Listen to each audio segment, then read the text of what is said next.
சொல்லுங்க சித்தி. துளசி, நாளைக்கு நம்ம 2 பேரும் கோயிலுக்கு போயிட்டு வரலாமா? என்ன விசேஷம்? எதுக்கு கோயிலுக்கு போகணும்? என்ன துளசி இப்படி கேட்குற? இப்போ நீ துளசி தானே, ஜனனி இல்லையே. தெரியும். அதுக்கும் நாளைக்கு கோயிலுக்கு போறதுக்கும் என்ன சம்பந்தம்? என்ன மறந்துட்டியா? இல்லை கிண்டல் பண்ணுறியா? கிண்டலா? என்னை பார்த்தா கிண்டல் பண்ற மாதிரியா இருக்கு? நாளைக்கு உன் பிறந்த நாள். நீ மறந்துட்டியா இல்லை தெரியாத மாதிரி நடிக்கிறியா?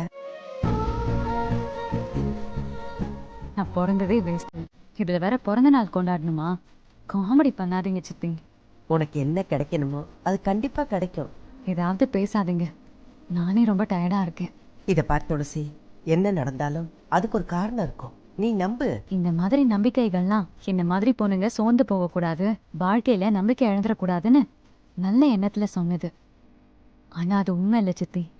இல்லை துளசி, உனக்கு ஒரு வாழ்க்கை இருக்கு, எனக்கு நம்பிக்கை இருக்கு. சித்தி, எனக்கு வாழ்க்கையில கிடைச்ச ஒரே நல்ல விஷயம்லாம் என்னை விட்டு போயிடுச்சு. மீதி இருக்கிறது நீங்க மட்டும்தான் சித்தி. அப்ப சிவா? சிவா மட்டும் இல்லை, இந்த குடும்பத்துல விசாலாட்சி அம்மா, அவங்களோட அன்பு எல்லாமே போயிடுச்சு. இப்ப எனக்காக இருக்கிறது நீங்க மட்டும்தான். நீங்க தான் என்னோட ஆதாரம். சும்மா சொல்லாத துளசி, அப்படி என்ன நான் பண்ணிட்டேன்? உங்களுக்கு தெரியாது சித்தி. என்னை பெத்தவங்க இருந்தா கூட உங்களை மாதிரி பார்த்துப்பாங்களான்னு எனக்கு தெரியாது. பெத்த தாயை விட. ஏய் துளசி, நீ இல்லைன்னா என் வாழ்க்கைக்கு அர்த்தமே இல்லை. குழந்தை பெற்றுக்க எனக்கு பாக்கியம் இல்லைன்னு நான் பல நாள் அழுதுருக்கேன். அப்பதான் எனக்கு தெரிஞ்சது, நானே பெற்றிருந்தா கூட உன்ன மாதிரி ஒரு குழந்தை எனக்கு இருந்திருப்பாளான்னு தெரியல.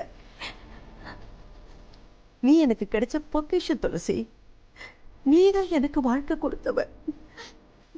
உன்னாலதான் என் வாழ்க்கைக்கு ஒரு அர்த்தம் கிடைச்சிருக்கு. நான் ஒண்ணுமே பண்ணல. சரி, நாளைக்கு காலையில கோயிலுக்கு போறோம். உங்களுக்காக நாங்க வரேன். அந்த சாமி கிட்ட வேண்டதுக்கு எனக்கு எதுவும் இல்லை. என்கிட்ட ஒண்ணுதான் இருக்கு, என்னோட உயிர். என்ன?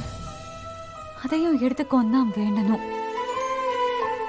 என்ன, உங்களை விட்டு போறது மட்டும்தான் மனசுக்கு கஷ்டம். ஏம்மா இப்படி எல்லாம் பேசுற? இப்படி எல்லாம் பேசாத. நீ கும்பிடுற சாமி உன்னை கைவிடாது. அந்த சாமி நிச்சயமா உனக்கு ஒரு நல்ல வழியை காட்டும்.